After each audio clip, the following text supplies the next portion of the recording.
Troglodytes, a huge thank you goes out to Michael Montesano. He is our first patron on our Patreon page.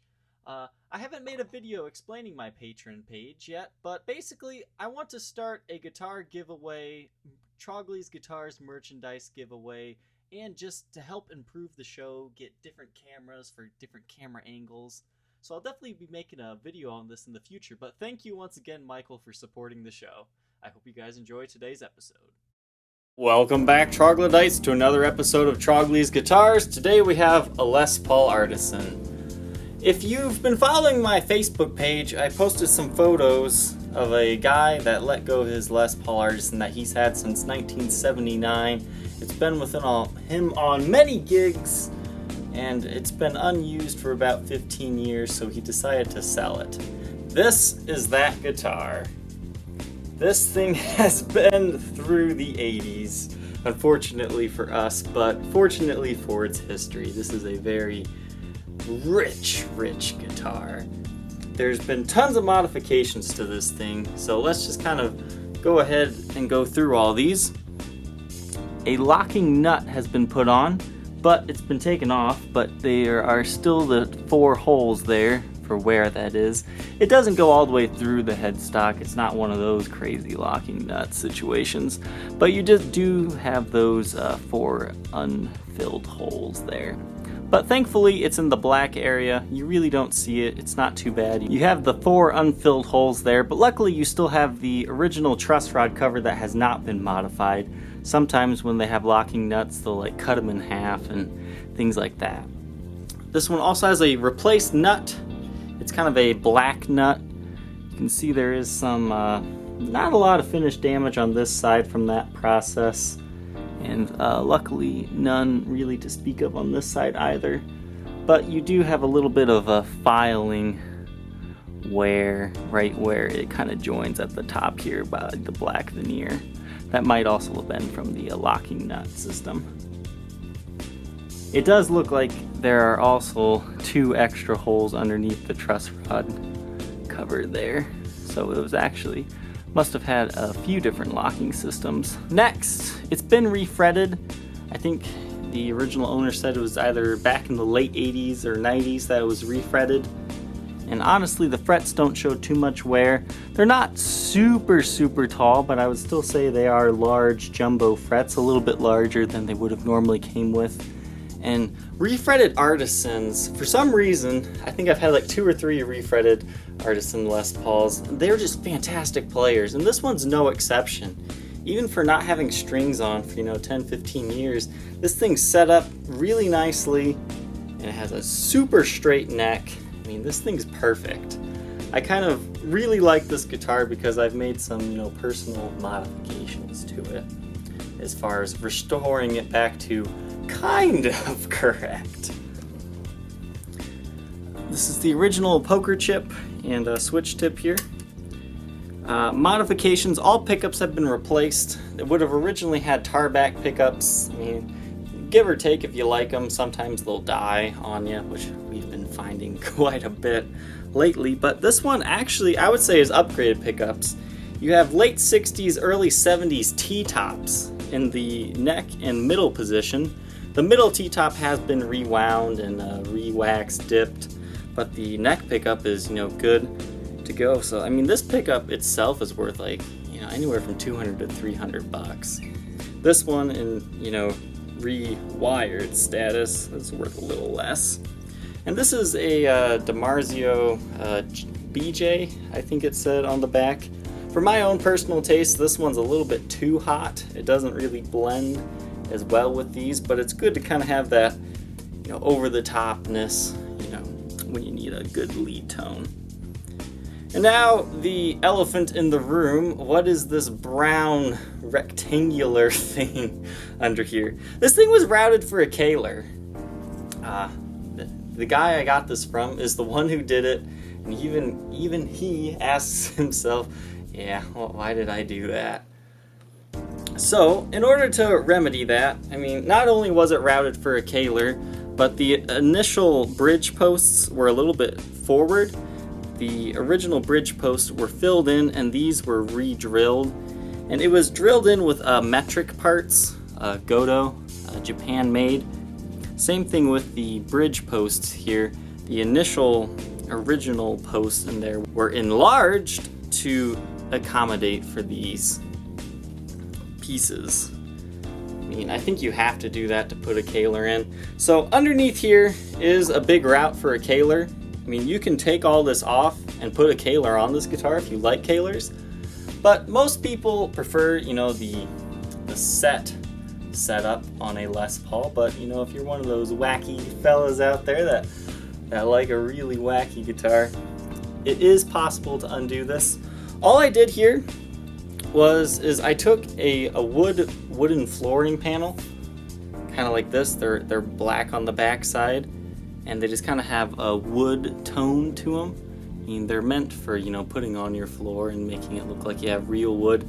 Because I was doing a slight remodeling project in the studio when I was trying to create a nice looking scene for the show, and I'd got this as a sample. This was the first one I did, but I decided that stands out about just as much.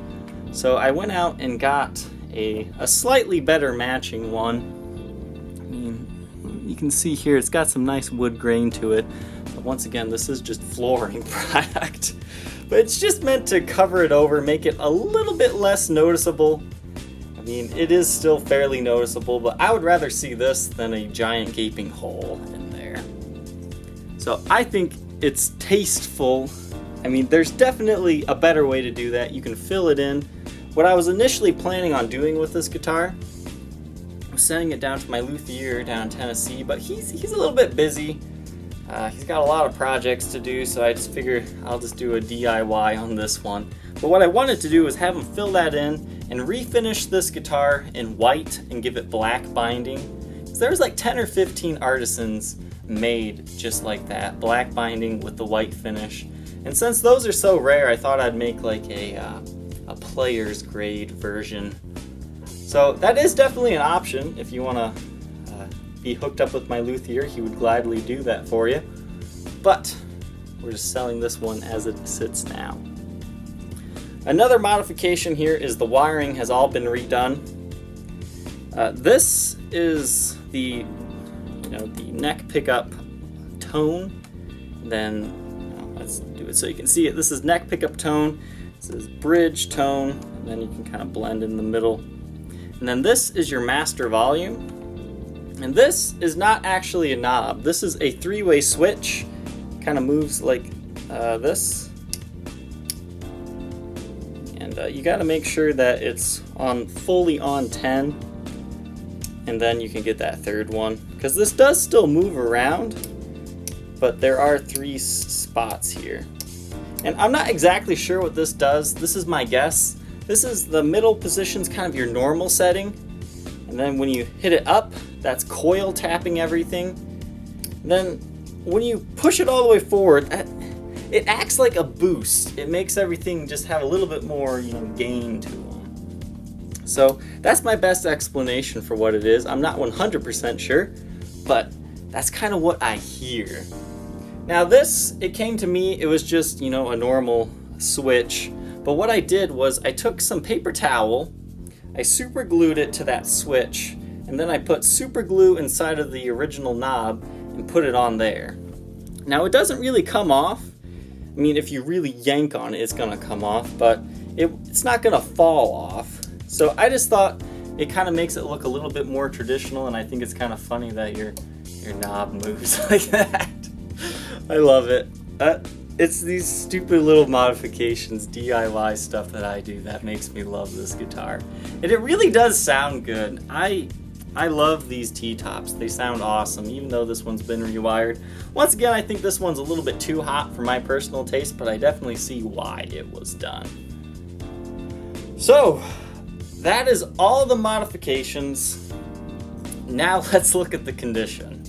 I mean, this is a beaten road warrior. Don't expect a mint condition guitar. As you can see here, you got all these scratches on the headstock, but overall not too bad. I would say the worst of it is kind of right here. There's like some clear coat wear. It looks like the wing separating there, but it's not. It's just kind of some dings that clear off there. But lots of dings, scratches, and once again your 6 holes and replace nut. Frets are in good shape. I mean, they were refretted as I said, but there is some very light wear and tear. But the ebony board, overall, it survived the refret process pretty good. There is some very light chipping to it, but not a lot. The body, as you were seeing before, it's got lots of nicks and dings. No use in pointing them all out because basically the entire front is nicked and dinged. This was a heavily gigged guitar and it's been modified, you know, to be a player, to be the best guitar that it can possibly be. And apparently that meant adding a Kaler, which, don't get me wrong, putting a Kaler back in this guitar could be the most fun thing you could ever do. Because you think Les Paul Artisan, one of the classiest Les Paul customs that you can buy. Let's make this a rock guitar. And that's exactly what they did. Back of the headstock time, serial number is 72357119, which makes this a 1977. It does have the Made in USA stamp, but it also has another stamp up here. It's a little bit hard to see. Right here it says BGN. It looks like the stamp kind of slipped at the factory and it kind of got like double, triple stamped. But BGN stands for bargain. That's very similar to a factory second. Still structurally stable and everything's good. It just meant it was cheaper for an employee to buy. Up along here you've got some finish wear and tear. But you do still have the original tuners. They're a little bit stiff. You might want to, work them in a little bit better. They haven't been used in, 10, 15 years, but I've got strings on it now. I mean, they hold tune fairly all right. But, definitely give them some chance to warm up and I bet they'll be all right. Do have a small little nick here, but no breaks, cracks, or repairs, besides the Kaler route to speak of, thankfully. And beautiful neck. I mean, very minor, nicks and dings to the neck. Nothing that's really going to affect playability.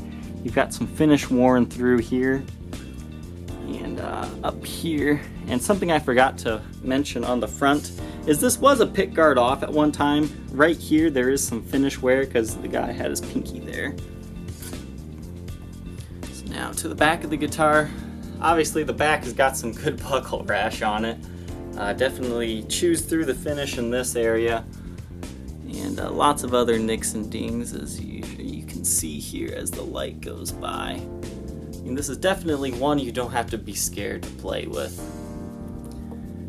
And honestly, you don't have to be scared to modify it any further either. You can put whatever pickups in it and not feel bad.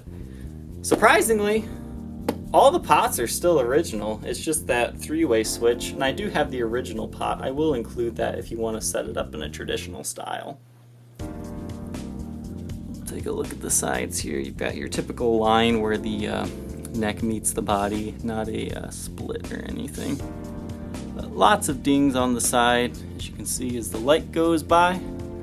But I mean, this guitar, something about it, I really like it.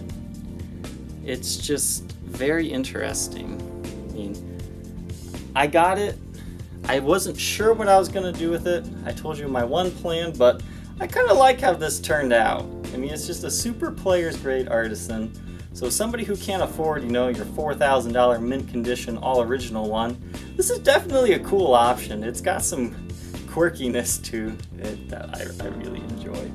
On to the good old Blacklight test. As you can see there, that's that scratch / indentation clear coat wear I was talking about earlier, but everything else on the headstock's good besides those 6 holes.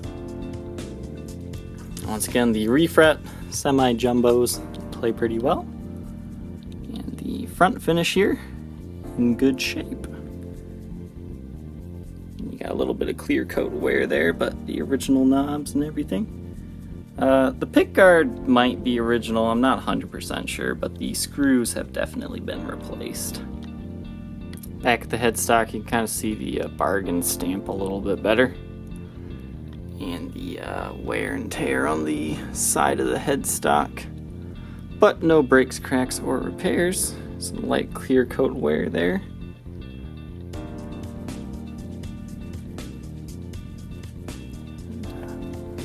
just your typical light neck wear and tear from playing. And of course the buckle rash on the back here. But I mean, overall, this is a player's grade Les Paul Artisan. I like it. I can see why some people, they'll look at the Kahler route and they'll pass this one up. But this is really an excellent playing guitar. I was truly surprised by just how much I liked this one. Despite the Kahler route, it still is pretty heavy at 10 pounds 6.8 ounces, so this was probably originally about an 11-pound guitar.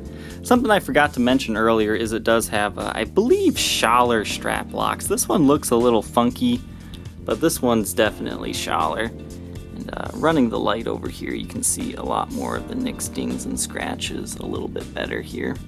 But beautiful dark walnut color to it. And I forgot to mention, I will include this one if you prefer it, but I think that's the better blending one. But in order to do this, just in case you do find a better looking match wood floor panel, all I did was cut it with some scissors, and then I used, you could probably use a drill bit, but I used my soldering gun.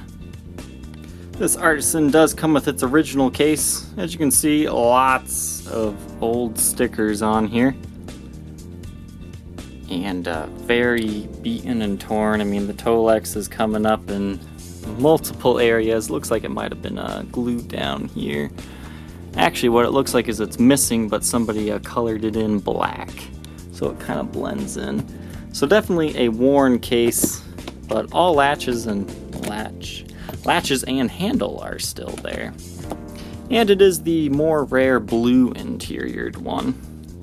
You don't see the blues quite as often as the reds. And there's also kind of a magenta one. But lots of wear and tear, as you can see, especially there by the tuners. The initial, pull tab there has been replaced with a psychedelic 70s pull tab, and this is where I'll keep that if you want it. And I don't know what these are. They might be the original bushings. I'm not sure. I'll leave them in here because I don't have any use for them. Maybe you will. We'll be demoing today through a Marshall JMP 1C 1-watt tube amplifier. This switch will only work for the middle and bridge positions. This does not affect the neck pickup at all. I'm not sure if you can wire it in so it can, but as of right now, those are the only two that it controls.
If you think you might be interested in owning this blast from the past 80s victim, feel free to contact me on my Facebook page, facebook.com/Troglys, Troglys. You can also check out the Reverb and eBay listings.